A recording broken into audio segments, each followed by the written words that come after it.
What's up, everybody? I'm Michael Christ, 3 years running top seller at ShineOn, now head of marketing at ShineOn. And before we get started in today's video, I just wanted to thank you for checking out our YouTube channel. If you like this kind of content, I want you to like, subscribe, hit that notification bell, and I hope you enjoy the video.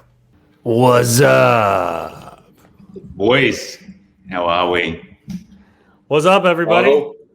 Welcome Not much, to it's 5 a.m., best- so I guess we are. What's that? I said not much. It's 5 a.m., but we are. Yeah. Well, 5 it's power hour, man. Get up before everybody else, get the results nobody else can get. That's it. Early bird. Yeah. So welcome to this week's Coffee with Michael. This is the best Coffee with Michael session this week. Appreciate everybody for joining me. I got two High legends. standards.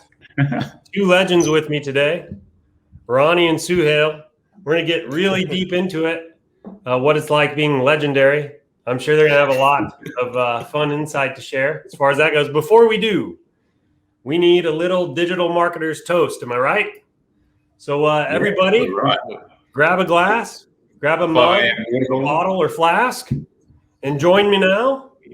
Here's to more conversions, more cash, cheap CPMs and lower CACs to higher CTRs, much higher CVRs, enabled ad accounts and big bank accounts, upsells, downsells, and cross-sells, winning products and repeat sales, and the thing that everybody knows, the riches are in the niches, and also your email flows. Are you ready? Drink. Yeah. All right. I knew What's we were up, gonna you do that. guys? I got to tell you that you probably already know this, but you two are some of my favorite people in this space. In this space, jeez. Come on. Yeah, I know about 10 or 15 people, so it's saying a lot. Mate, that's all respect for you too. And also, I will tell you too, when I made the post that we were going to be talking with you guys this week, it was super popular, man. There are a lot of people interested in this conversation.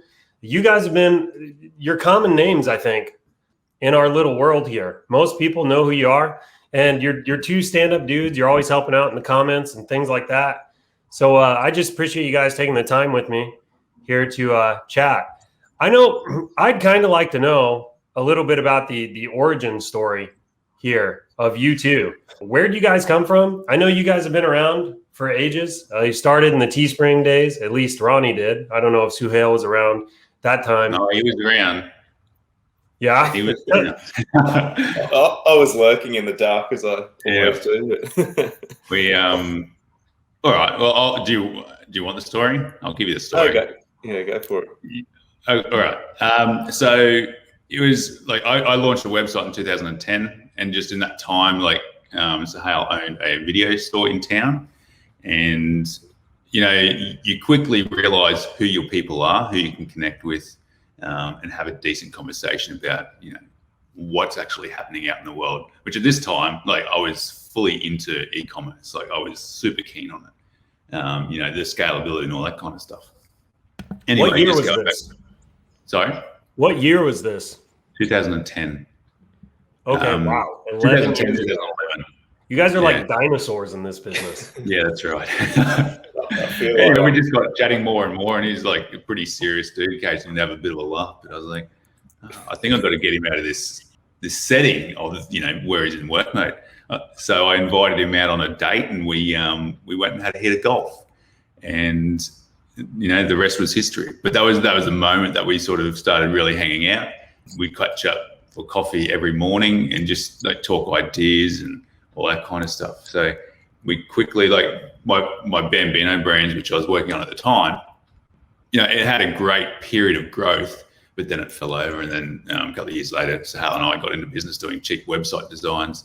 Started, as usual, me dicking around, him doing all the work. I was trying to find the opportunity to go, what's actually going to make us money? Because I was $120,000 in debt because of all the money, the expenditure into that business, and I just didn't know how to run ads. Now, that's the damage Facebook can do if you're not going to turn your ads off with a decent CPA. But in that playing around, I stumbled across Teespring, and it was just crazy what sort of money they were claiming to do. If it's too good to be true, you don't want to do it. this was all like, we had a little office at the back of Civic Video, which is like this dungeon, similar to the room I'm in right now. No windows. It smelled like lollies and rats. And we just had two computers side by side, and probably arguing just as much as we argue today as well. But anyway, we very quickly jumped onto this thing. I launched a shirt to a group in Australia that just had a law passed against them, and they weren't happy about it. Put it up, the first campaign, like I think it was 3 weeks in after a few bits of testing. Sold 125 on that first campaign. We're like, oh yeah, cool. Like, is this something I was 125 shirts or 125,000? Yeah. Okay. No, 125 shirts. Okay. Jeez, calm down. That'd be a nice first campaign. Well, you hear war stories from that time period. I mean, it just sounds like you could print cash back then. The CPMs were dirt cheap. The ads worked. Nobody had seen the products before. So, yeah, it's not too much of a stretch. No, well, that war story is coming. So we reran that. We redesigned it and did 360 in the next week. And the following week did about the same sort of numbers. And then it sort of like went quiet for a few weeks. And then we jumped on these age campaigns, and we'd launched about 5. And we woke up the next morning. We made about $1,000 off just going to sleep and waking up. We're like, holy crap, is that right? Then we're like, we've got to, start, getting all the designs done across the 30 years. And we did that. And within 3 weeks, we'd done over $300,000 on Wow. these age campaigns. It just went, it went nuts. Now, yeah, so that was our first instance. Then Suhail got married. We went away for a couple of months, not him and I, because we weren't married. He got married in Bali, so we all went over there. But when we got back, they'd clamped down on those age campaigns. And are you saying age campaigns? Yeah, you could select. Explain that. So we had to do 30 designs, right?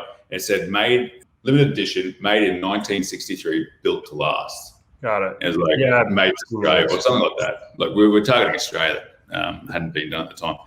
Anyway, Facebook clamped down on it while we were away. They're like, yeah, you can't target by age anymore. We're like, what? Anyway, we had everything translated into German, like everything, ad copy, like the text on the shirt. And then we went over onto Fabrily, and we did stupid money over there. It was like $100,000 in 10 days. Fabrily? It was Fabrily. So Fabrily was bought out by Teespring. I think it must have been 2016-ish.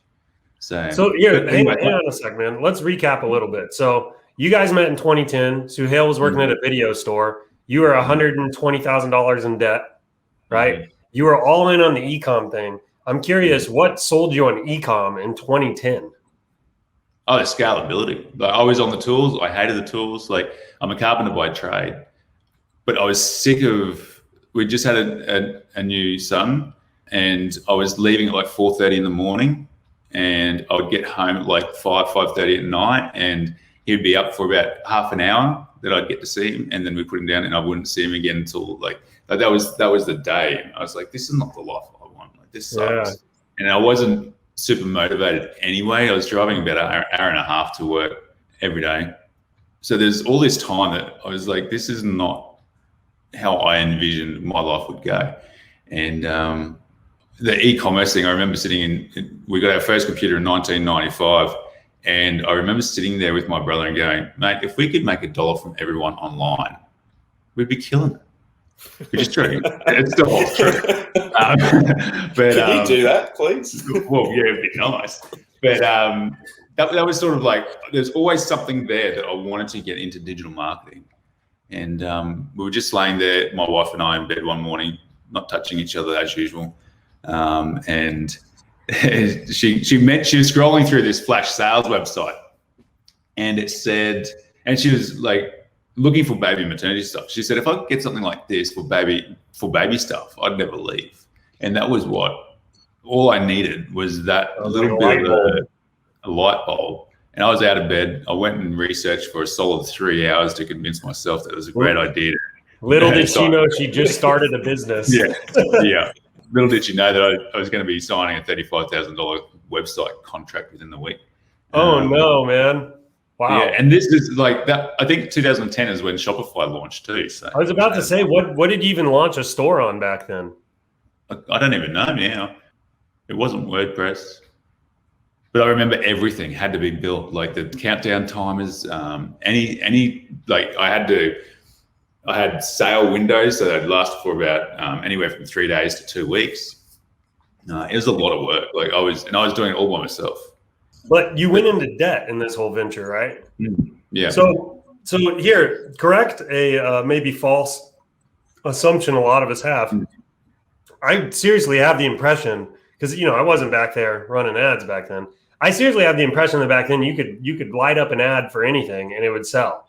Like money just get deposited in your bank account. And it was like a magical time to be alive. But you went into significant debt, it sounds like, trying to get this thing off the ground. So I must have entered my bank account details wrong because it wasn't coming into mine.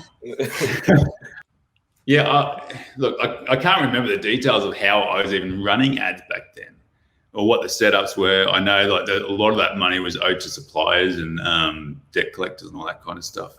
But that was a line in the sand too. I never wanted to go bankrupt. I wanted to pay back the people that had put trust in me. So I had to shuffle. Like I bought enough time between then and finding something that actually pay these guys back. That was all like, I got into the credit card shuffle. So I'd go from interest-free period on these credit cards to the next interest-free period, aiming just to get the lowest possible payment. So it was like I was up to my eyeballs in serious debt. I had debt collectors on the phone all day, every day. Suhail sitting beside me, he could tell you it was incessant. Like, and it would stop maybe 7:30, 8 o'clock at night. So even to this day, when I see a no caller ID, man, that sounds beyond stressful. It was, but I think it also forged my resilience too. Like I saw how close to the wire I could go.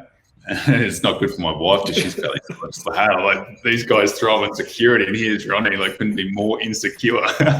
So it was it was an interesting period. But hey, like we hit those shirts because I had that belief, and I'm a huge believer in mindset. I had the belief that something was coming and that it was going to turn around. So it was crazy. So the shirts, okay, so you're in massive debt because of this business your wife started. You've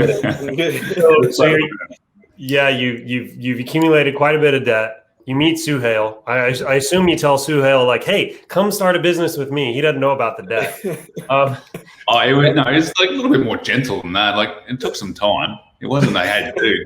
I was pretty sus on Ronnie back in those days, to be honest. So, and my wife wasn't too happy with us hanging out every morning having coffee. I think they got a bit jealous, but I hadn't heard that before. Yeah, interesting. I think we were hanging out on weekends and stuff, and we went to like an open home for a prize home, and we looked. I think Ron, as he does, found this website on Flipper, cheap website designs. That was the domain name. We thought, oh, this sounds like a great idea. Let's go and build some cheap websites. And I've got a background in IT, so that was sort of how we started getting into business together. It was pretty low cost startup. It ranked pretty well, and had clients and stuff. So for us, that was a way to start generating. For Ron, it was a way to generate some cash flow for his, to try and get his debt under control. And I guess for me, like I just had a bit of time up my sleeve because my video store, DVD store, think Blockbuster, it was doing sort of okay back then, and I had time up my sleeve. So that was the start of business for us, I guess, and it went from there. I love hearing the, I don't know, you two in particular, there's not that many like partnerships out there. And I actually kind of want to get to that here in a little bit. I don't want to get distracted with it right now, but it's unique that you two have been doing this together for so long. And I actually think that's super cool. I feel like I'm somebody that works better with a teammate than I do solo, but it's a challenging thing to not only find kind of the right person that where you have, strengths that complement, but you can also share workload and all that kind of stuff. And you have the time and everything else. But anyway, let's get to that in a minute. So you get on Teespring, right? So you two meet, you buy a website on Flippa. I'm sure there's more to this story. You're doing websites for a while. Eventually though, you get on Teespring, you hit some shirts, and it sounds like in the span of 3 or 4 weeks, you go from selling 100 shirts to doing a few 100,000. Is that about right? It wasn't a few 100,000 shirts. There's a few $100,000. For sure. Dollars. That's what I'm saying. I think our all-time on Teespring is like 130,000, which works out to be about 1.9 million on Teespring over that time. 130-some thousand shirts. Yeah. So what time frame did you sell those shirts in? I was about all up, like I think it was a couple of years that we were on Teespring, but we'd also, like, in that same time we were on Fabrily. I think it was about another 50,000 shirts we did in Europe. I can't remember the exact figure on that. That may be high, but then that was about the time that we started playing around with ShineOn too, back 1.0, when they had the 3D precious metal jewelry, that kind of stuff, and that sold pretty well. But that's where my interest started, really getting into the jewelry type stuff. So you went straight from Teespring into ShineOn. Yeah, it was ShineOn before I got into Shopify. So, Wow. So I keep saying I all the time. I always write an I, but it's always like, just remember it is we. There was only one, we had a split. I don't even know how long that was for, maybe 6 months, a couple of years ago. Now it's sort of like a reset. And then, just neither of us had the security of that business partner anymore. Realized how important it was to have someone that you could trust, particularly with workloads. Like we both go through periods where one might be motivated and the other one's not so, and vice versa. So it's like, I don't know what Suhail's the last 6 weeks have been. I'm flat out having a tan. I've been locked in a room doing all these videos for the course, and like going to bed at 11 o'clock, waking up at 3. So I've just been probably hustling harder than I ever have in my life, even when I first started that other business. So, but that's because I wanted, to do a good job of this first course and whatnot. So yeah, it was Teespring, and then it was into ShineOn. I've got a snapshot on the article that I've written on Storehacks about that period of what it looked like. So yeah, it was ShineOn just presented. It gave us so much more margin in the products, and we're doing the exact same style of selling. So it just made sense that we put some attention into selling something that we made money on. So look, man, you've been around doing this for a long time. I mean, I think, correct me if I'm wrong here. I mean, if I had to throw a dart at when you could really get deep in this digital marketing stuff, and it probably started to build momentum, it's probably like 2005-ish, I would think.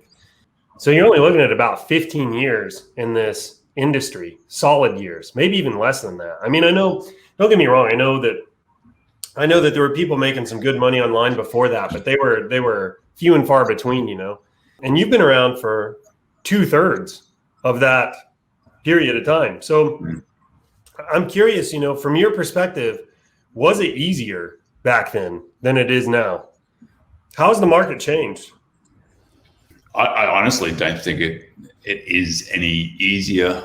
There's moments where it definitely feels harder, but I think that's when you're in the moment as well. Like I remember, back when we first started Teespring, after those age campaigns, like we're trying to get into niches and we just couldn't do it.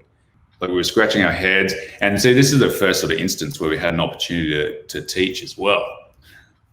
At a time when we felt like we couldn't even sell water to a thirsty man. It was like, why would we be flying to London, all expenses paid, to have this conference and be like one of the speakers there? We just didn't marry up. So it was a struggle back then, as much as it can be today. But it's all mindset. Like I'm going to keep pulling back to mindset, because 100% I believe a positive mindset sets us up for so much more opportunity than being negative and stuck in a rut. So if I have a positive mindset and I go, you know what, I'm going to find this winner. I know it's there. Where is it? Like it puts those steps in place where you actually get on your laptop and you start looking for it. Whereas if you've got a negative mindset and go, I'm not going to sell it. Like, why would I even bother? Like you're not taking the steps that push you further along that path to making that eventual, windfall. So, dude, I'm totally with you on that. I feel like the only limitation in this business is between your ears, right? It's kind of like what goes on up here really has a ton to do with your success or failure in this particular business. But I'm curious, like, have you ever thought about like the psychology there? Like, what do you think that is? You know, because you hear like there's kind of the books about the attraction and all that. I don't really think it's that. It feels like when you mentally prepare yourself for success, it's almost like you create this like conscious bias where it's like you suddenly start to see opportunity. And like, I think that's something that's going on there. But what do you think that is? I think you're spot on. Like it's like when you go and buy a red car, right? Like as soon as you buy a red car, there's red cars everywhere. Exactly. So it's the same sort of thing. It's like as soon as you start spotting an opportunity, they start popping up everywhere. And welcome to e-commerce. Like there's no shortage of freaking opportunities out there. Keep those blinkers on. Yeah. But, no, you're right though. It's like you prime your mind for that kind of stuff. I'm with you, man, because I've been practicing a thing. I'm not sure I'm ready to quite share it with everybody. But I've been practicing this thing where I try to kind of tell myself, I have a certain thing I tell myself every morning that kind of positions me for success, at least what I think is success. But it feels like even just in saying that, like in this little phrase I tell myself, it feels empowering in a weird way. It's like, I don't know what it is. It's not woo-woo. It's just something inside of me just kind of feels like it dials up a little bit. I don't really know what it is, but I'm totally with you that mindset, setting your intention, priming your mind to succeed is a big part of this. Oh, for sure. You know, I read a book a while back called Breaking the Habit of Being You by Dr. Joe Dispenza.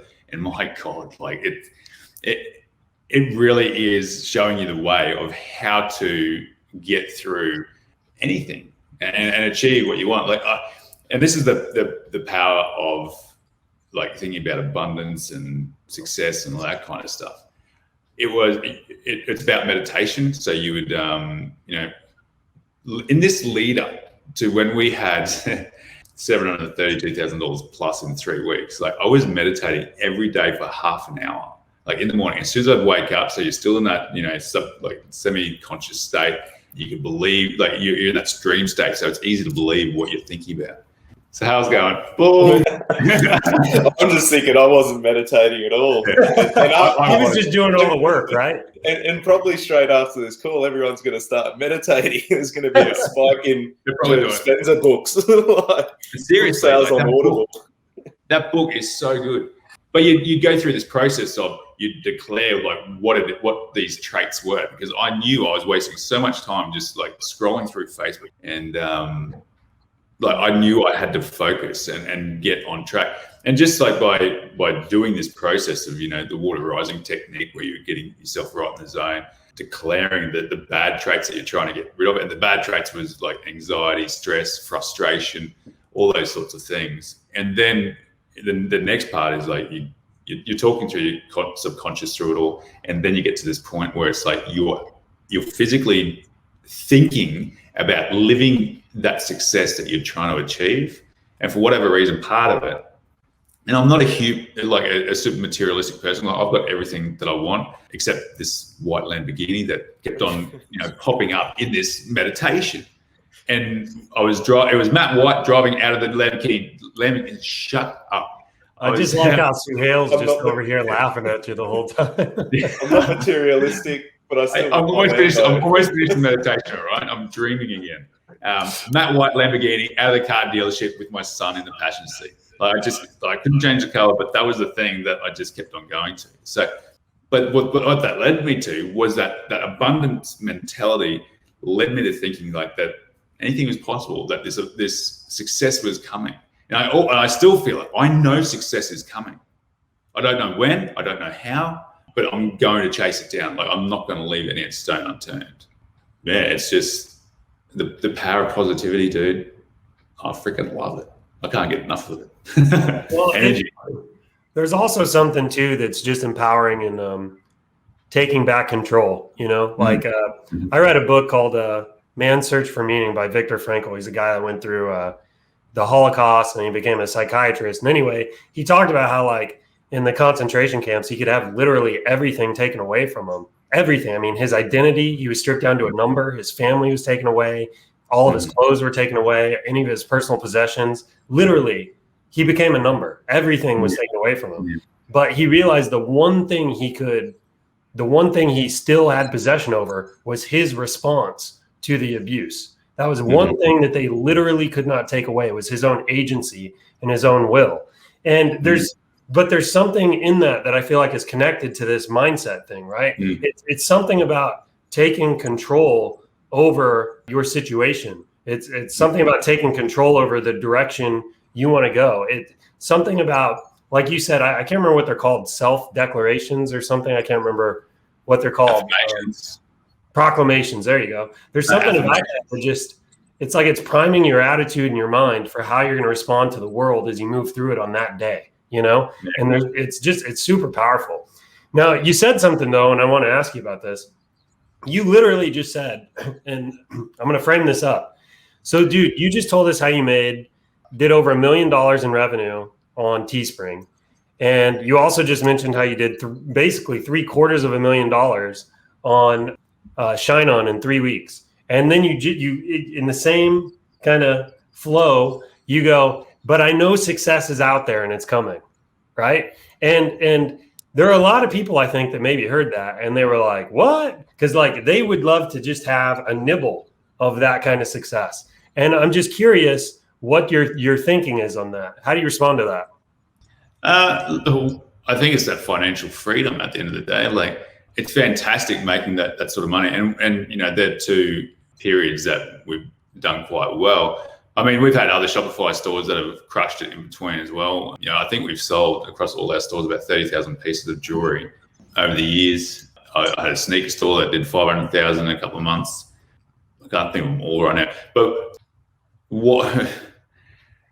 how do I feel about that? Like, I think we're still thinking, personally, I think I'm still thinking small. Like I'm stuck in, like I'm in this world that's like, how do I make serious moves? And you look to people like Keegan and Corey Rush, and they're doing like $3.5 million a month. And it's just like, those guys are freaking animals, man. Like they're literally the Mike Tysons of our industry. And you go, what is it about their business that has allowed them just to level up? I remember, I'm not sure if he'd like me saying this, but he goes, I can't remember, like, he wasn't gloating about it. Like we chat all the time. And I have a bunch of dudes that I'm regularly in contact with. And he goes, Ronnie, I can't remember the last day that I didn't make 10,000 grand like profit in one day. He can't remember a day that he made less than that. I'm like, what? I know. That's $1,000. Jeez. All right. Big dog. So, but yeah, it puts a kind of a carrot in you, because I've got a number that I want to reach. And once I'm there, I want to relax and I want to go, you know what, this is me. Like, I'm content. I can travel the world when I want, with who I want, whenever I want. With who I want will be my family, obviously. But it just gives you a choice. Once you hit that number, it gives you a choice, I think. And a very successful businessman in Australia, he goes, Ronnie, put a number on it and draw a line in the sand. Because if you don't do that, when you do start becoming successful, it become a drug and you'll just keep chasing more and more and more. And you'll never be happy. So, yeah, that's probably good advice, dude. Mm-hmm. You know, it's interesting too, because one of the big misperceptions I had when I got into business was just that I struggled for a little bit, like in the early stages, like a long time ago, where I was like, I didn't want to get into it because I was greedy, but I definitely wanted money. And I was like, what is going on there? You know what I mean? Because it's like, I didn't really want, I don't have any aspirations for like the Lambo or any of that. And I was like, well, there's some piece of this where business is like a game to me, like, and the money are points. And I kind of just like putting points on the board. There's some piece of it that is like that. But there's this other piece of it where it's like money does kind of equal freedom, because it equals time freedom, right? It equals freedom to be able to kind of like do what you want. It equals, to some level, it equals freedom from stress, because like you're shielded from risk in a lot of ways when you have a fairly big bank account. I mean, like if you have a health crisis or something happens. So anyways, like that was kind of some of my motivations in the beginning, but I think that's pretty good advice, dude, to like try to pick a number figure out what the number is, do some soul searching, draw a line in the sand, and then relax or coast after that. Because I could easily see how this becomes a hamster wheel you don't get off of. Mm-hmm. I think that's part of the problem with being around for so long. You know, we know all these people that have done massive numbers, so that line can keep moving. Like Ron's different to me personally, but my level of success is, and I'm not even big on materialistic stuff and dollars either, but it's 3.5 million a month or 100,000 in a day. Like, I don't think I can quit till I do that now.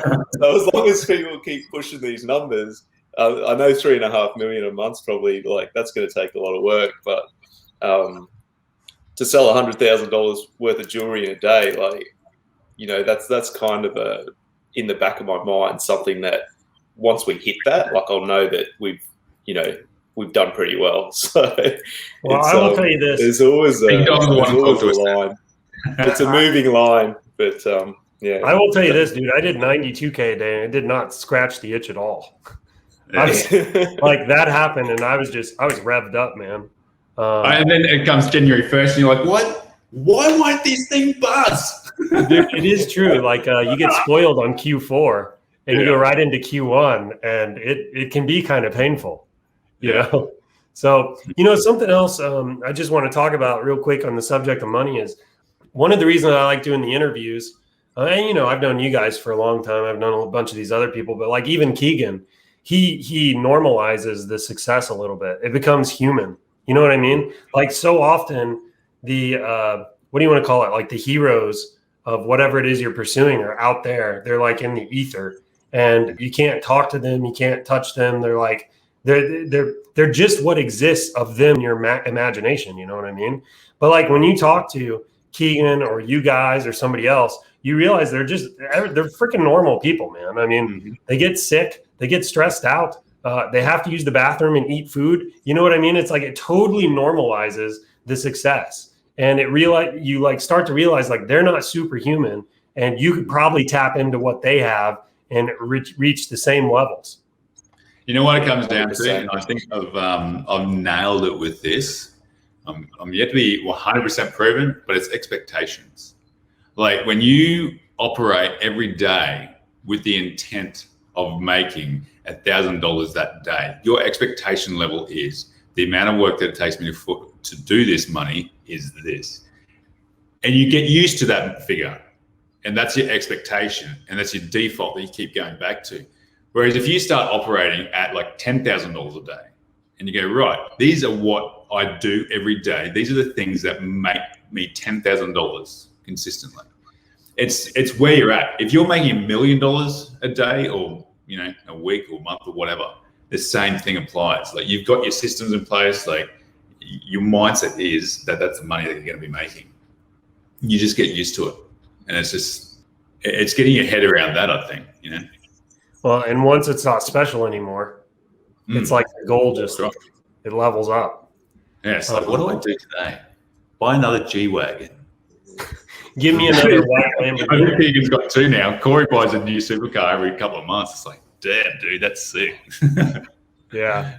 So, all right. So I think we kind of got the origin story here. I want to talk a little bit about, so I know you got Storehacks and you got some other stuff we can get into, but before we do, torturing everybody here, I want to talk about how do you guys practically make the partnership work? How does the delegation of the workload, how do you do all that? Because there are people from time to time that try to do this with business partners, and you hear very opposite. What's the word? You hear very different advice on this subject. Some people say avoid it like the plague because it's just a lawsuit in the waiting, and other people say it can be the best thing as long as you click it up right. So I'm curious about that, man. How do you make this work? I think it takes more on Suhail's part to put up with it than mine. Look, I think a lot of it comes down to trust, expectation. I know my mindset is that, for it to be successful, you need to pull your weight. So it's what does that look like? How do I keep this guy happy? Because I place so much value on who he is as a person, what he provides in the business. as I said earlier, I talk about a lot, I, me. But that success at Christmas was us. Like without Suhail, those phrases that were on those pieces, they wouldn't exist. So it's like, how do we make it work? It's like every day we get on Messenger and go, hey, Suhail, what do you think of this idea? And he's like, oh, that's shit. And then we go back for about half an hour and he's like, well, we know how this ends. So there's a lot of squabbling and carry on. But I think at the end of the day, we have the faith that we are in control and we're going to get, I guess, to the end goal that we're working on. Like we both want the same thing. We both want happy, healthy families with financial security. So, do you guys like hang out on the weekends and stuff too? Are you guys like friends? Or are you more business partners? Just business partners. Like we occasionally hang out, but yeah, no, it's just if we'll celebrate wins and stuff, and we're mates for sure. Do we hang out? No, because we've got families that we have to run around after. I think like to be honest, like we got pretty lucky. Just personalities that met and got on well, and then also, like you said at the start, complementary skill sets. There's certain things that Ron's really good at that I'm not, and vice versa. You're right. Like it can be something that's really difficult to navigate business partnerships, but I think right from the start we went through we've been through the whole range of emotions and personal circumstances and stuff like that. We've always been there, been able to support each other through that. And I think, it's really set us up now where we both know what our roles are because we've been together for so long. Like definitely in the early days, it was a feeling out process, like who's good at what. But now it just sort of, that delegation does really need to happen because we've known our roles in this business for so long. We both know what each other's good at, and now it just works, and there are periods where either one of us lose a little bit of motivation for a while, and we're both, we respect that because sometimes you just can't be on every day of the week, 365 days a year. So a lot of patience comes into having a business partner, a lot of understanding people's personal circumstances, but I think probably the biggest thing that keeps us going is our goals are still pretty well aligned, and complementary skill sets that sort of keep us on track and keep the machine going, I guess. So how do you divide the work? Like who does what? Do you split it up? Like does Ronnie run the ads and you do the product research? Do you shuffle it around? Like how do you do all that? Well, we sort of have so we basically, and this goes back to Keegan and Corey, like they were our mentors in the early days, and super blessed to have that opportunity. They really steered us. Thousands right there, man. Yeah, well, this was back in the day when Teespring had like a mentor program, and somehow we got fortunate enough to be paired up with those guys, and they're all about systems and process. So for the past 4 or 5 years, we've just been running the same process. And when things go a bit quiet, it's because we've veered off that process. And a lot of that just revolves around a weekly system where we do certain activities on certain days. And we both do those activities. I might do a bit more of certain activities and Ron might do a bit more of other activities. But by the end of, or by certain days of each week, we have certain tasks that need to be finished, and we just keep doing it. So are you saying like every day you've got like a to-do list and you just tag team the to-do list? Is that kind of what it looks like? Yeah, at a high level, it's not granular, but it's kind of like, okay, by every Wednesday, we're going to have 30 new designs sitting there.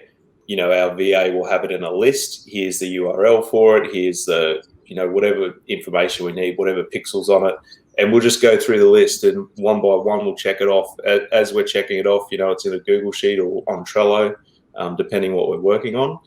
Whether I'm doing it or Ron's doing it, it just gets checked off and it's done sort of thing. So, yeah. So what would you say is like the, so it sounds like you do kind of switch hit on the the tasks.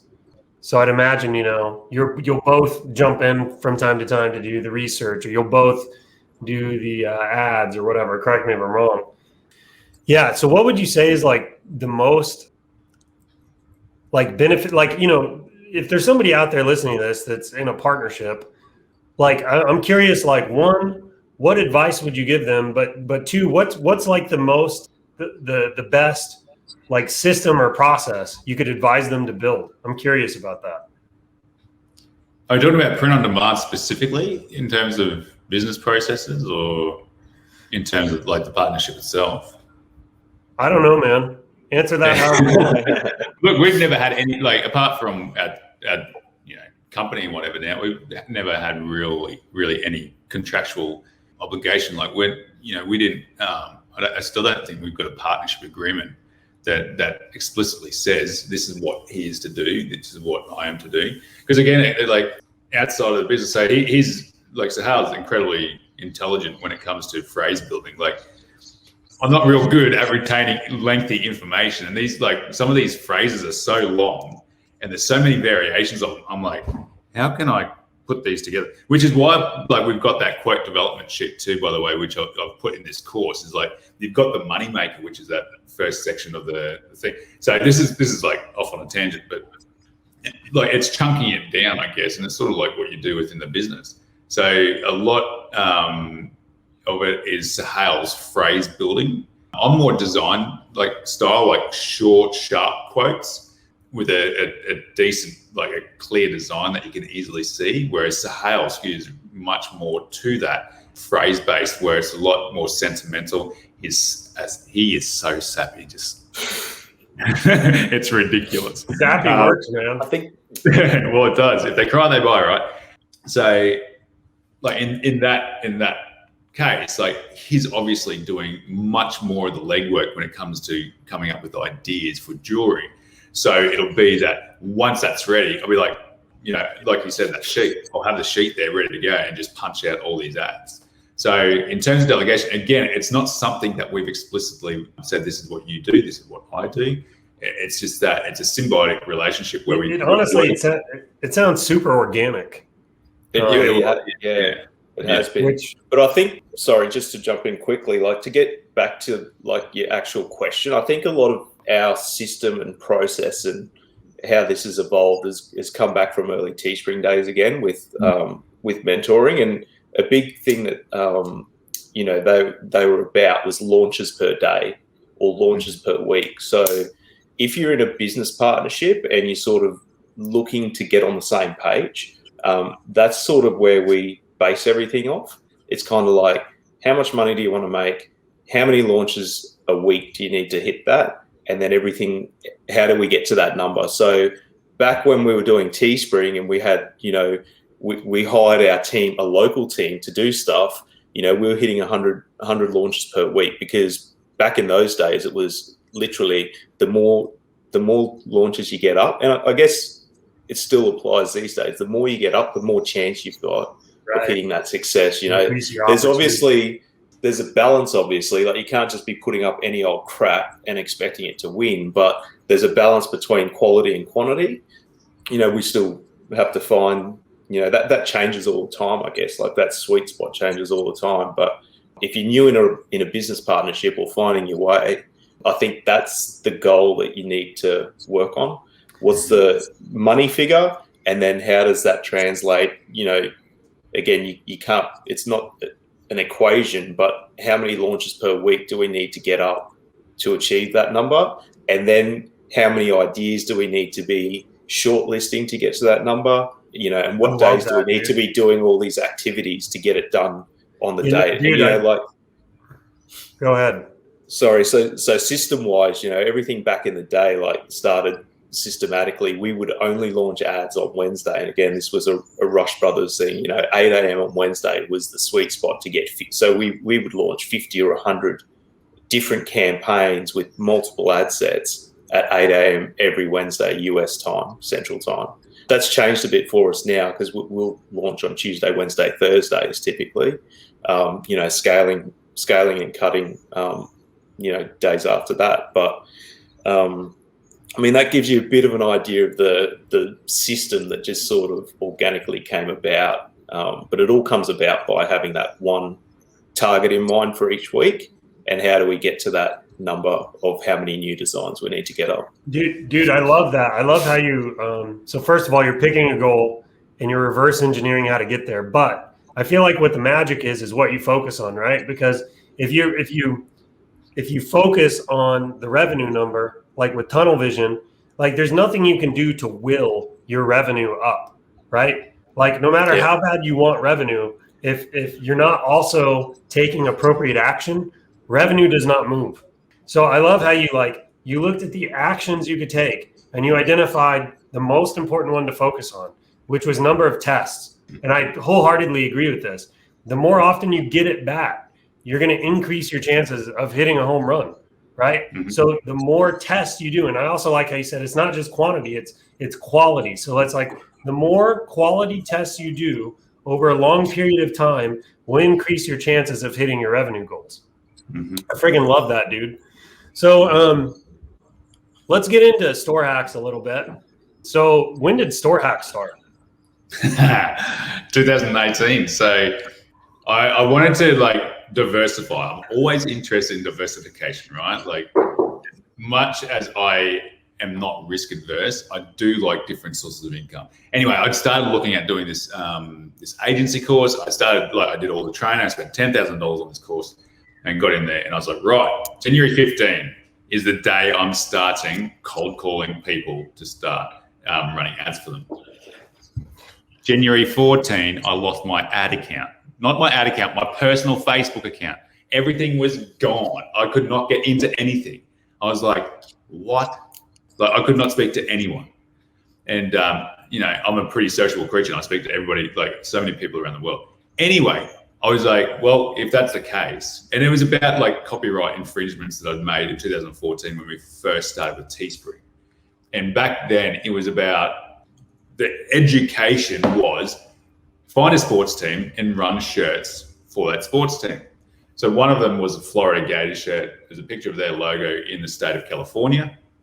And the other one was a Breaking Bad quote. It was a Breaking Bad quote that, where I came unstuck. And it just said, I am the danger, with a silhouette of, it was barely recognizable of Walter White's face. What was it, 2 years, 3 years later, 4 years later, I get these notifications on Facebook, copyright infringement has been taken down. Because this company, Counterfeit, had been up trawling through these archives. Anyway, lost the account. The next day, I was like, screw this. I need to do something to keep the wheels turning, whatever. So I started the blog. And I think that was in the period when Suhail and I must have been had that split. But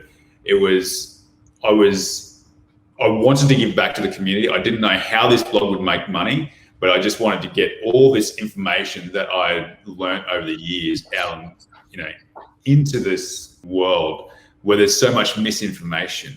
And there still is. Like I'm competing in the searches and stuff. My articles that are experience-based content and cover the systems and processes within the business. No, I've read them, dude. They're good stuff, man. I sound like I'm blowing my own trumpet, and to a point I am, because it comes from being in the trenches doing it, as opposed to company blogs that are writing on the same topic. That's all theory based. That this I've copy and pasted a bit from here. I've just reworded that. They don't know what it is to do that. So for instance, if I'm doing a review on a company like ShineOn or Custom Cat or whatever it may be, I can go, well, this is what the products that we've sold. This is what I like about this launcher. This flow process is great. This is where it falls down. I hate that thing. So it's you're doing it from a place of having been there and having results and whatnot to back up that content. So I just deep dived into, learning all about SEO, article writing, all that kind of stuff.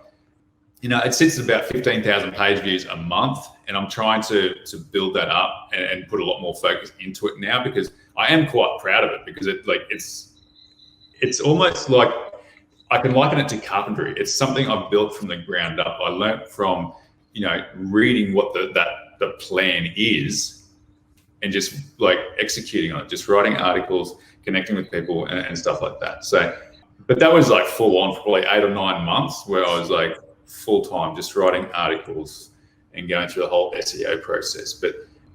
And a lot of the stuff's slowly being updated. Like I put that case study on there. Like it's a good resource for me to go, right, this is where I can put this content. And the case study was a full on deep dive into how we did that. 732,000 in 3 weeks.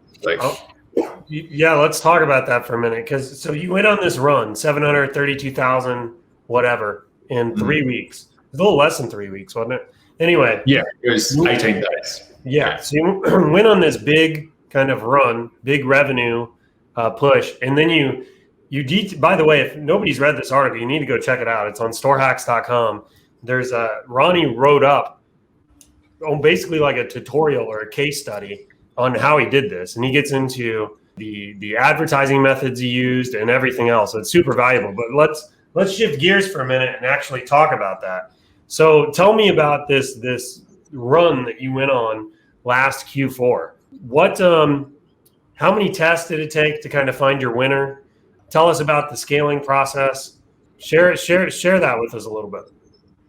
So I think in this sheet, like looking back over it, like I think we did at least 80 launches in the space. Like, so apparently Aussie election tampering is a thing in the United States because for 2 months, like leading into those elections, we'd lost all our business managers. We had no way to run ads. We had nothing. I remember us talking about that. And like, why? Like we haven't done it. Like the customer feedback rating on our pages are like 5. Like our ad accounts that you're barely like not an ad like disapproved. Anyway, we got them back straight after that election and we just went hard on launches. Like we had a bunch that had been designed up. And I think it was like 80 in a few weeks that we had launched. And then we were seeing results that we had to change, or Suhail had to change a piece. Like he was scaling pretty well. He had a few pieces that were doing like 50 to 100 a day, if not more. Correct me if I'm wrong, Suhail. And one piece was really starting to heat up and then had to change it. And just with that change, it couldn't get it back. Anyway, I was like looking at it, I was like, I think these guys need some humor. And this is where I talk about that hunting piece that I show in that article. Like that's the viral piece that drove a lot of the sales. Is that viral piece, is that revealed in the article? Yeah. I don't remember. Yeah, so there's a picture of it and everything? Yeah, there's a picture of it and everything. Yeah. People are going to be wanting that link here, I think. And well, we're seeing a different trend like that's coming out of ShineOn off the back of that stuff. But with seeing the results that Suhail was doing, I was like, hold on. Sorry, man. So you're right. Typically, I would tell people to kind of avoid humor because humor seemed like something that work on t-shirts and mugs. And I'd always tell people stick to like kind of it's jewelry, right? Stick to the sentimental, all that kind of stuff. When I found out what your product was, I was like, whoa. I was like, to every rule, there is kind of an exception.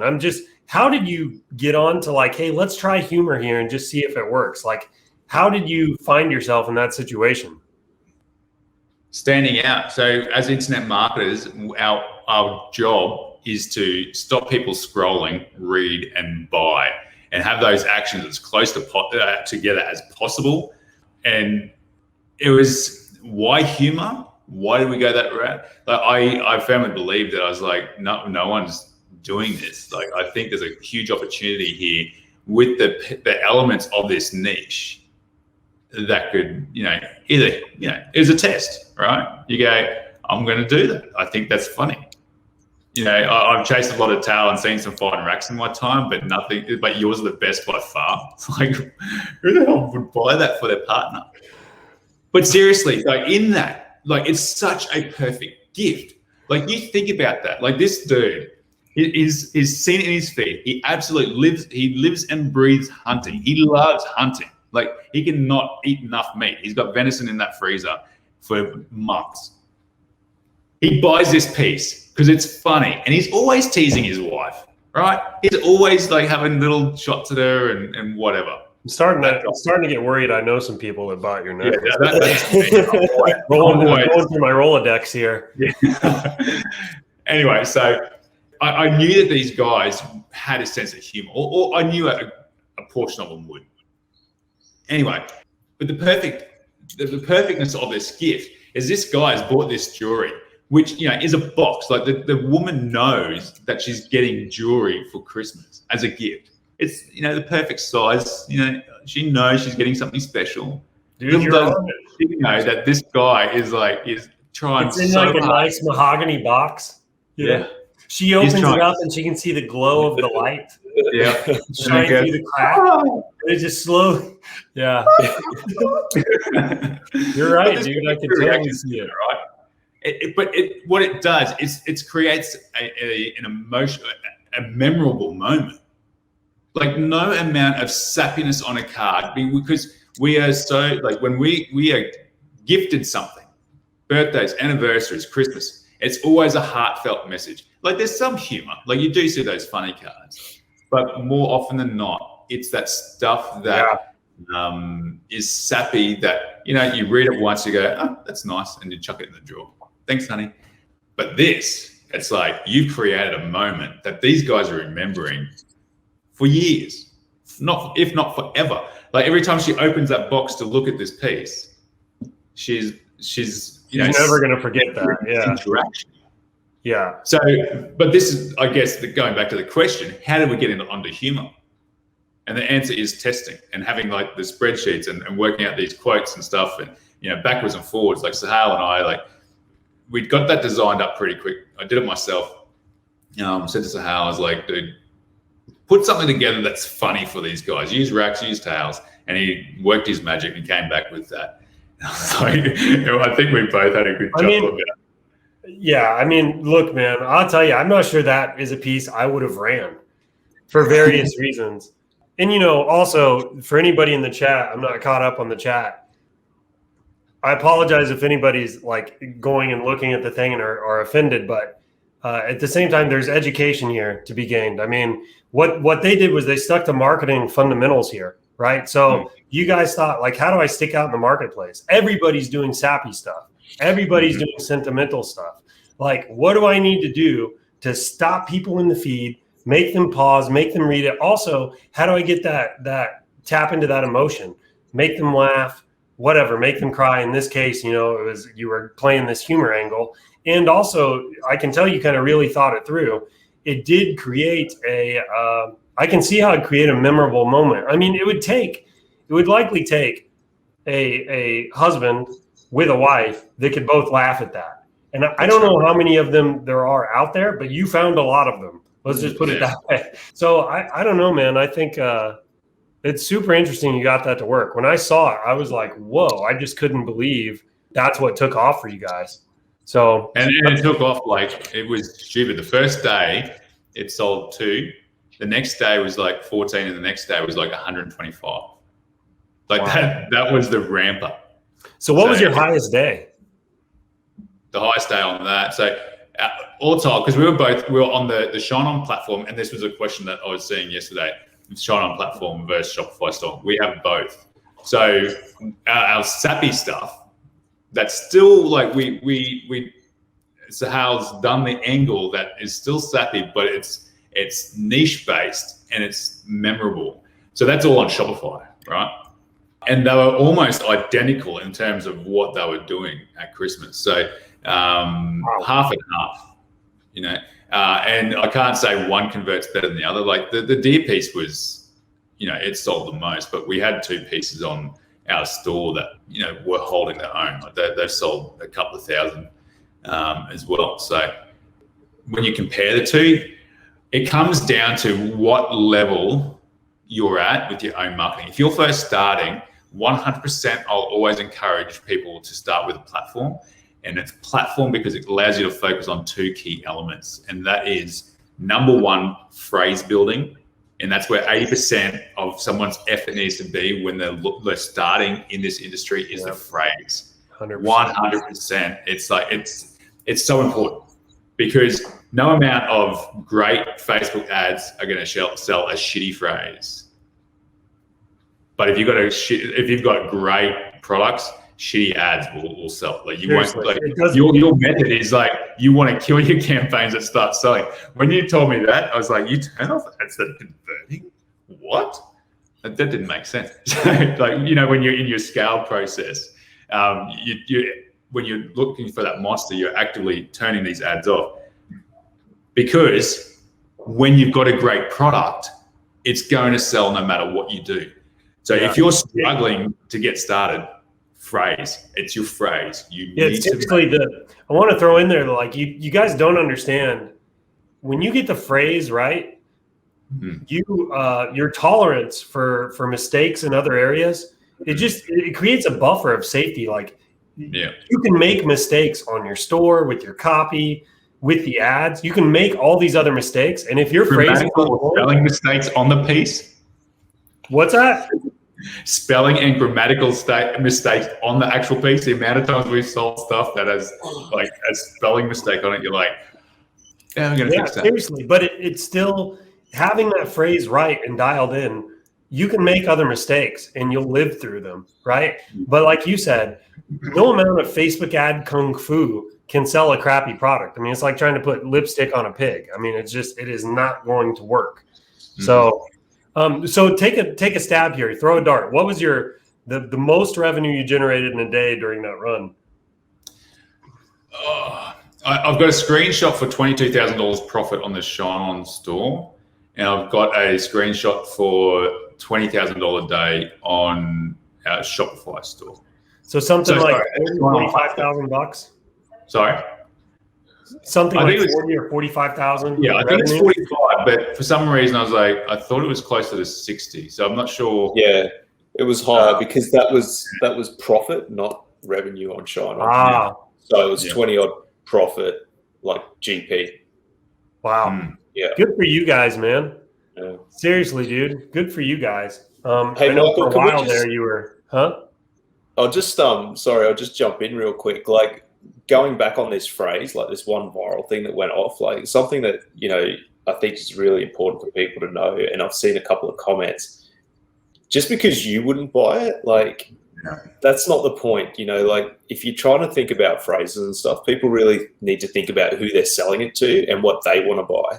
Because, you know, a lot of people would miss something like this because they go, oh, that's not my kind of humor, or my partner wouldn't like it. But America's a huge place. Like, if that's one thing we've learned over 7 years, someone will buy something that you wouldn't, you know, you just wouldn't expect. And all you need is like 0.1% of the population to buy it, and you sold 30,000, or, you know, what's the number? What's 0.1% of 360 million, or whatever the population is? Dude, it's I'm huge, in Kansas. So I'm in Kansas, and I'm pretty sure I've got family members who would probably buy it. They may have bought it. So, and look, like, this is a massive thing. Like, if you're easily upset in this industry, there's a reason for that. It's because you've got your own beliefs, right? Like, so if you hold so strongly those beliefs, you got to imagine that the other side of that coin is someone that holds stronger beliefs in that other direction.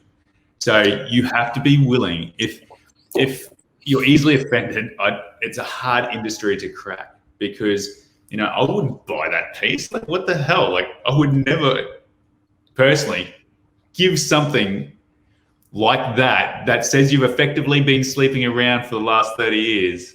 Like, that doesn't connect. It's like, but I'm still going to test it because that's valuable to someone. It's not selling yourself to the devil, but you're providing value for people when you're doing this stuff. Well, you can see the humor. You need to be empathetic, you know? It seriously goes back to just fundamentals, man. You guys dialed into an audience, thought of what the audience might want. You created a product that was different than what they were probably used to seeing. It stopped the scroll. It was humor. It was funny. So it made them have an emotional response, and they bought. I mean, you guys, you did exactly like if you were to write a playbook for how to create a winning product. I mean, you literally followed it. The product you created hits the formula from top to bottom. So, okay, let's shift gears here. We've been going for about an hour. So you guys, here's what I want to do. I want to talk a little bit about this project you got coming up, and then I want to move to some Q&A. So Ronnie and Suhail have been working on a product. So they just did this big run, $750,000 in less than 3 weeks. You can tell these guys, they've been around for a long time. They understand print on demand in and out. They've tried a lot of things. They've spent probably millions of dollars of their own money in ad spend at this point. they've been working on kind of a special project that they're going to let ShineOn people, the ShineOn group, have early access to. So this has not really been announced anywhere else. So Ronnie, you want to kind of tell us a little bit about what you've got cooking over there? Yes. Well, like I've mentioned several times, I've been locked in a room for the last 4 to 6 weeks, just cutting all the ums and ahs out of these videos. But what it is, it's called the Jewelry Juggernaut, the Profitable POD Fast Track. And it covers off all the elements of running a successful business in this industry, right? So it's got the scheduling spreadsheets. So I've done this. There's worksheets in it. Within that spreadsheet, it's got multiple tabs between your quote development, your launch phase. I'll touch a bit more on the quote development because it pulls apart the elements of a 6-figure winner. Right, so it's got like the intro, the adjective, the recipient, the money maker, which is that very first part of your phrase that captures people's attention. The blend, which is that sign off piece, and then the sign off. So it puts you've got this spreadsheet that works out. You put in what the moneymaker is, what the blend is, and then you can use that spreadsheet to create so many different variations. So it really fast tracks that research phase of the business. But on top of that, it goes through hiring staff. It's got I've put in the job descriptions that we've used personally, the SOPs that you need in order for these guys to operate autonomously. So there's a ton of value on that front. I had to write a list because I was like, there's no way I'm going to remember all this. So I've got to try and find it. But is there anything you want to add to that, Suhail, while I pull this up? No, not so much. I guess it's just, there's a lot of experience that's gone into it, I suppose. It's not just from this, little run we had, but there's a lot of, there's 7 years experience like Ronnie's poured into the last few weeks of work that he's mainly been doing it. I've been trying to sell jewelry again, so sticking on that path. But there's a lot of content in there, and it's branded Shopify store builds. I take people through how to actually create a branded store.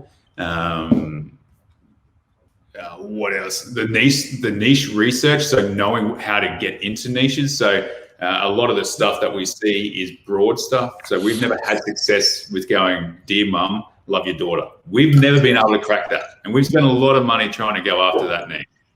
Where we've found the most joy is niching down. And there's a process of how we actually do that. And it's got the niche list, it's got how we break into them, how we segment down to make sure you're, I've got the best chance of actually breaking into something. So, hey, I want to jump in real quick. So one of the things I've always kind of admired about Ronnie and Suhail is these guys know how to build really nice looking branded print on demand stores. They've shared a number of their stores with me, and I'm telling you, they are freaking pro.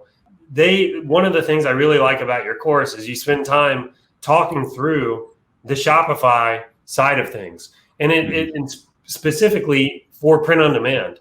And there isn't a lot of that out there. At least it's not as succinct as kind of what you share in the course. So I really like that about the course. So they walk through how to come up with a cool business name, how to do a cool business logo, how to set up your Shopify store, what kind of apps you want, the conversion elements on the store, and all that stuff. So anyway, go ahead. But I just wanted to throw it out there that if you want to take your Shopify game to the next level, or you want to start a Shopify store, this is a great way to get started.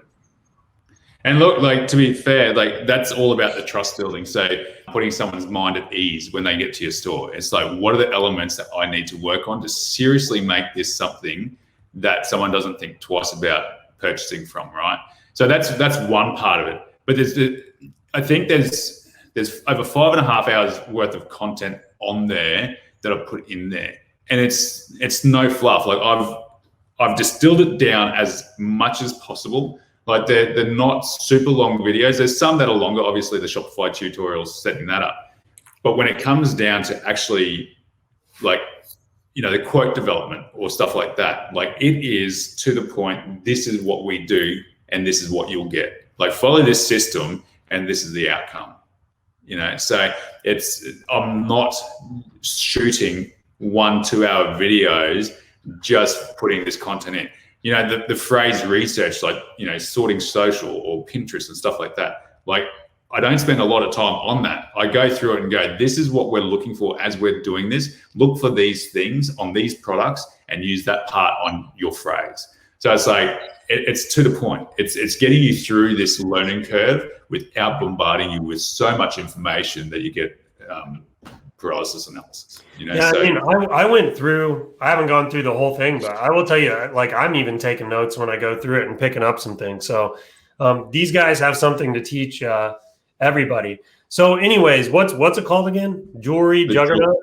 The Jewelry Juggernaut, yeah. Give me this tagline again. We may have to work on this tagline a little bit. The profitable POD fast track. The profitable POD fast track. All right. Yeah. So I think one thing that we didn't cover is that within that course, we go through the case study of, that viral campaign that we had at Christmas, right? And it's like the viral ad setup, and it literally is. It's the ad setup that we use, that we've been using for years because it works. Right. And it goes against everything that everybody else in the industry says. Like, there's so much misinformation out there in terms of how do we run a Facebook ads business? And if you're not careful, you fall down the trap of being a brand builder and not an internet marketer. And we're an internet marketer first and foremost. So what I'm saying is, like, the brand builders, they start by awareness. They want to get their products out in front of people. They got the middle of funnel that are that are showing to people that have watched a certain portion of their videos, and then they ask for the sale.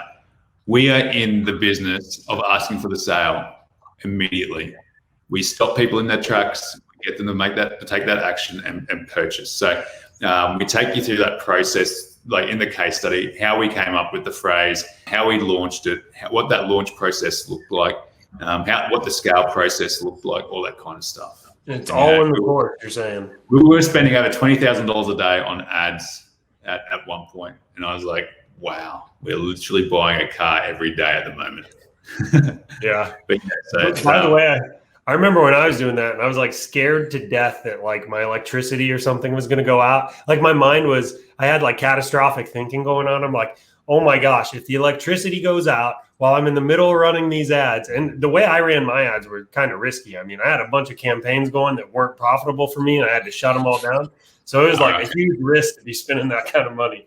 But yeah, that's all. So, go ahead. Some extra things. Sorry to cut you off. So I've got a module in there on how to handle sudden success, like what you need to be aware of, cash flow management, how to reduce fees, all that kind of stuff. I've pulled some strings for a couple of friends of a couple of friends. Dan Nickus has a lesson in there about the best email flows that you can possibly have for your store when you're starting. And Nick Armenis has also dropped in, and he's doing a full Google Ads, step by step. This is how you do the Google shopping. This is what you need to do. He's been doing our Google Ads, and love it, because they just print money. So they're two bonus modules is the Google Ads and email flows with Dan Nickus. So yeah, that's some. Yeah, I dig it, man. This is going to be, dude, I'm excited for this myself.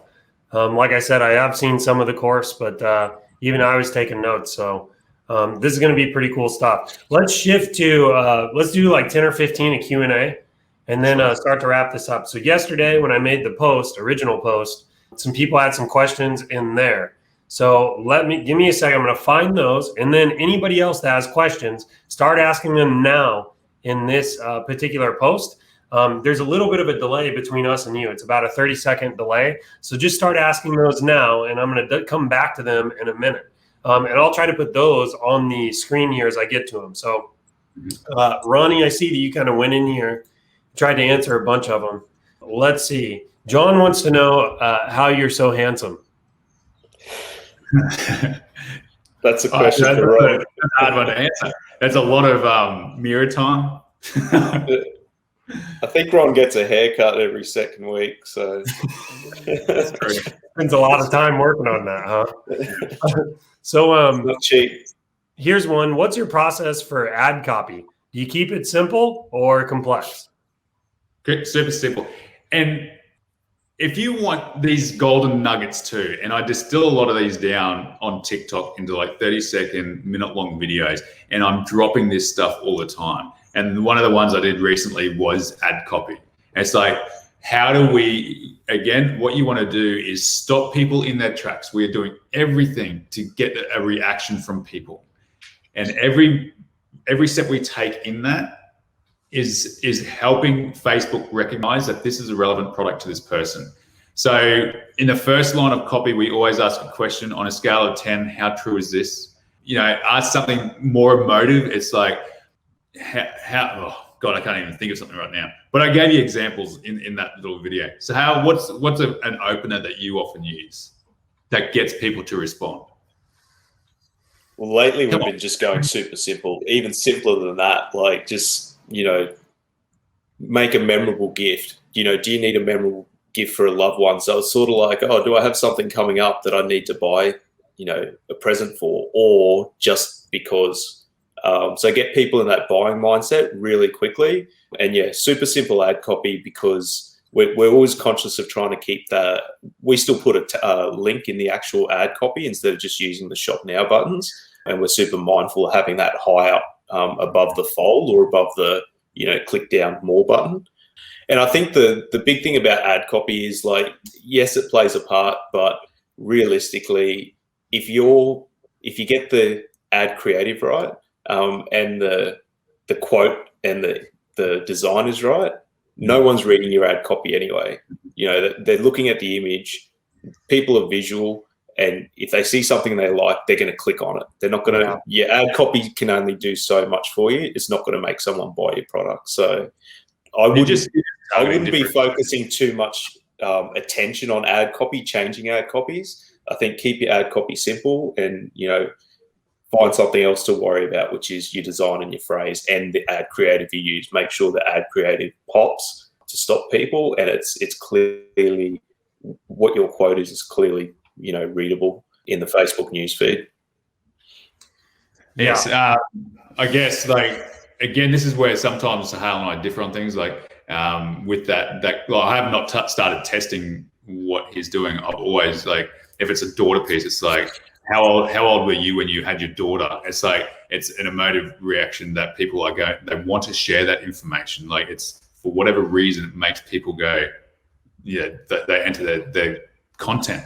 Anyway, the next line, so again, keep it above the first fold. You want that link in there, and it's that call to action. And no matter how many times, like how obvious you make it, you'll always have people in the comment section go, where do I buy it? Which is just ridiculous. And the last line, I always go back to this because I want as much engagement as possible. It's like, do you know someone who would love this? Because what that does, it's a subtle way of asking for them to tag someone in it, and again, increase the reach that you're getting on that initial piece. So it's just a 3-line copy. Like we've got, again, as Suhail said, like it doesn't matter what is written in that copy.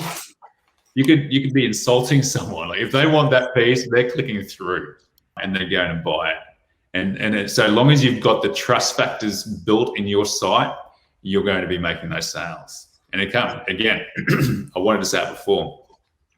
You got to remember, we're not selling stuff we want to sell. Like, you know, 9 times out of 10, we're not selling stuff we want to sell. We are selling stuff what people need to buy. And you've got to remember that. Like, and that means that the higher the passion, the higher that people have an emotional response to it. So if you're getting upset by, you know, that cringy, dirty innuendo humor that we put on that hunting piece, then perhaps it's like, well, what's the other side of that? Like, how can we exploit that as well? So therein lies the biggest opportunities. But yeah, keep your ad copy super simple. Direct them to what you want. Keep them on topic. One other thing that I'd add into that is like, if you're targeting a son or a daughter, call it out in that ad copy. I don't know for a fact, but I kind of feel that it helps Facebook also optimize it and put it in front of the right people. So if you're a daughter, like if you're calling out daughters, which you can't really do on Facebook, like in your targeting, you want to go, you got to word it in a way that it's specifically for a daughter.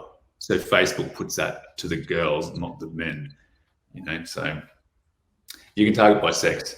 I got to think that one through. But you know what I'm saying.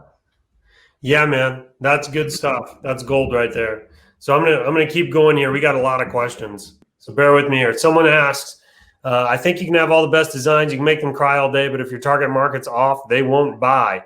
To me, $750,000 is a question of how do you target the audience besides, just men, women, 21 plus, married, relationship, etc. So do you have any quick advice for how people can improve their targeting on their ads? So can you just repeat that first sentence or two? Yeah. So they said that I think you can have all the best designs, make them cry all day, but if your target market's off, they won't buy. You're thinking too much because it's the phrase that pays. Someone mentioned that the other day, and it's 100% true. You have to have something people want. It's not about your targeting. Like once I've got a process for niching down and knowing that you've got a target that's addressable within Facebook that you can actually target. Once you've got that part of the job is done. So that's in our ad setup is like you got one broad ad and one specific. But it does not matter if you don't have a product that people want. You need to get your head around that you need a phrase that makes someone laugh, cry, or buy, like laugh or cry, because then they will buy. Like that is what you're focused on. And you've got to be willing to go, not have your own strong opinions of, I think that there's a lot of great content out there because we have, like, if you want to see amazing designs, have a look at our archive. Like Suhail's got tons of them. But for whatever reason, they've not connected in that moment, right? And we know our ads sell. Like we've just done that 730 in 3 weeks, and we've sold, done multiple 6 and 7 figure businesses over the years based on products that people want, right? So when it comes down to targeting, it's secondary to having something that you've created that is being put in front of people that actually want it. So, and if you can target them on Facebook and it connects with them, they want it.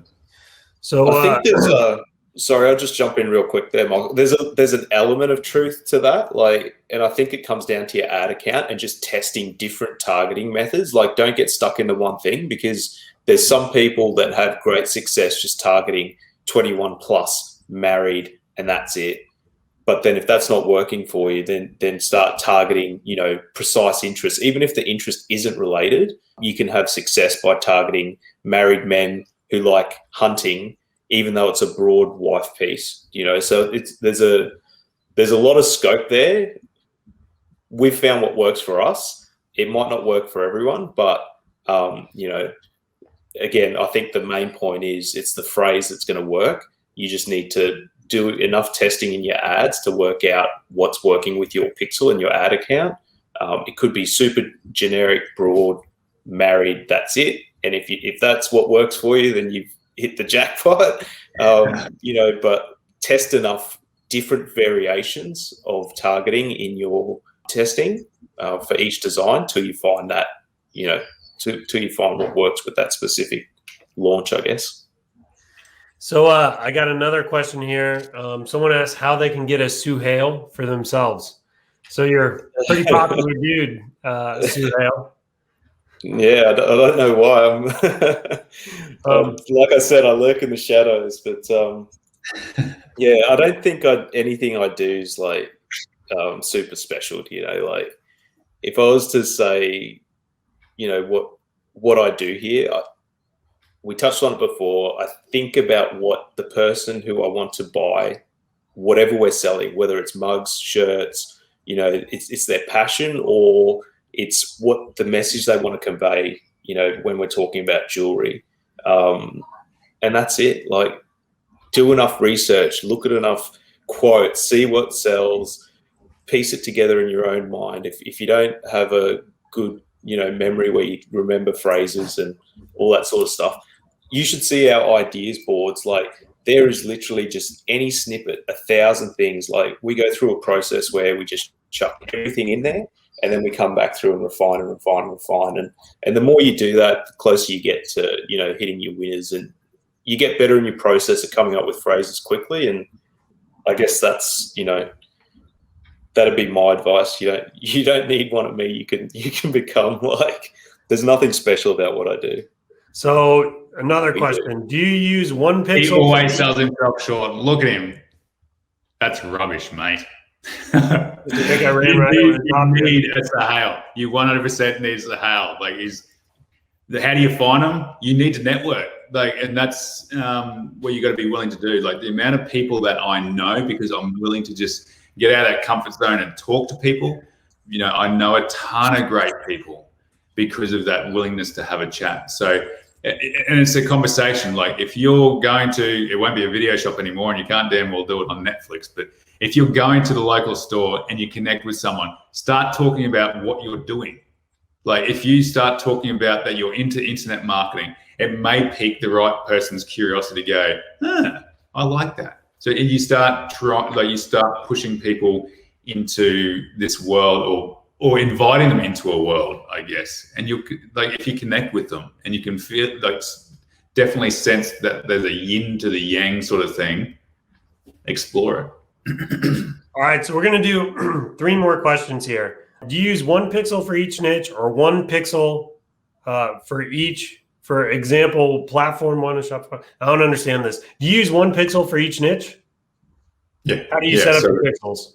Yeah. So obviously there's a refinement process going on at the moment with iOS 14, but every few minutes I'm seeing Suhail talking to Zach going, here's a domain, and I thought it's the exact same one as before, but we're getting several different domains organized on the platform, and they've all got their different pixels, right? Every niche has a different pixel. Platform versus Shopify, again, different pixel, different niches. So yeah. Okay, sweet. I'm going to jump over to the chat questions now. So this episode is at the Joe Rogan level. This must have been when, okay, so hang on. Let me ask you guys. You guys ever done DMT? No. I want to. Well, we do have gummy bears. All right. Hang on. Back to, this must have been earlier in the thing. Hang on here. Give me a second.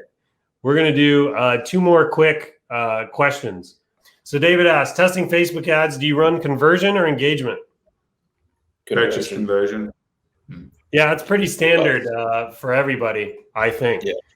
Let's see, what else? Do you use any audience? This will be a good one. Do you use any audience search and targeting tools such as Connect.io or Audiencer or Facebook ads tracking tool, or I'm going to add to this, Audience Insights?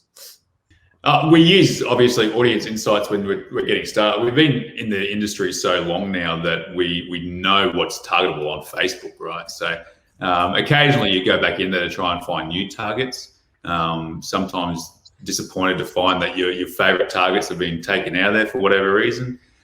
I'm a bit of a lazy marketer. Like, I really want to be at the Kirsta. Is that how you say his name? Like, I've always shied away from saying his damn name. Kirsta. That's how he's excited. So he's helped a lot. Like that cost cut ad, like he coached me through a lot of that, like in the setup, how to put that together. Like is an absolute weapon when it comes to Facebook marketing. But it's that level that I want to be at. So it's like, I want as broad an audience as possible to be selling this into, and I want to hit every person within that.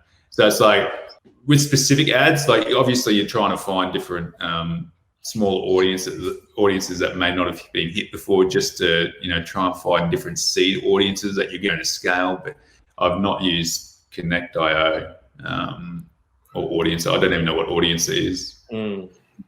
Yeah, I think the heart of this question goes back to just overdoing your ads. Like you're complicating it, and probably as deep as we go as Audience Insights, and just using suggested interest targeting. And, you know, if you get to the point where you're scaling and you're running out of sales, like then you can start looking for other hidden interests, I guess, with other tools. But to start with, yeah, it's overkill. And I think you don't realize that there's going to be a ton of pieces that sell 1, 2 on the first day, and you never get another sale on them. There's going to be some that just do 5 to 10, and no matter what you do, you can't move it. And you've got to be willing to move on. You got to go, right, once it's hit my threshold for what a profitable ad campaign is, move on to the next piece. Have a system, follow our system that makes sure that you've got more pieces going into that mix to find the true winners that you can't kill, that you can make as many mistakes as humanly possible, and that the thing still sells. You need to test more designs. Yeah, and you have a whole module on how to do this inside the course too, where you get right into audience insights and all of that. So dudes, you're two of my favorite people. I'm glad you're with us. I'm glad you were able to join us today. I definitely would love to have you back on. Appreciate having you on. Thanks so much. And hope everybody has a fantastic weekend. Take care, everybody. Thank you, everybody. Thanks, guys. Thanks, Michael. Thanks, Michael. What's up, everybody? Michael Christ here. I want to thank you so much for checking out today's video. Before you leave, make sure you like, subscribe, hit that notification bell. Check out all the links in the description below, particularly the link to register on ShineOn.com and also the link to our Facebook group where we are constantly sharing marketing tips and tricks to help you take your e-commerce game to the next level. So once again, I hope you enjoyed today's video and we'll see you in the next one.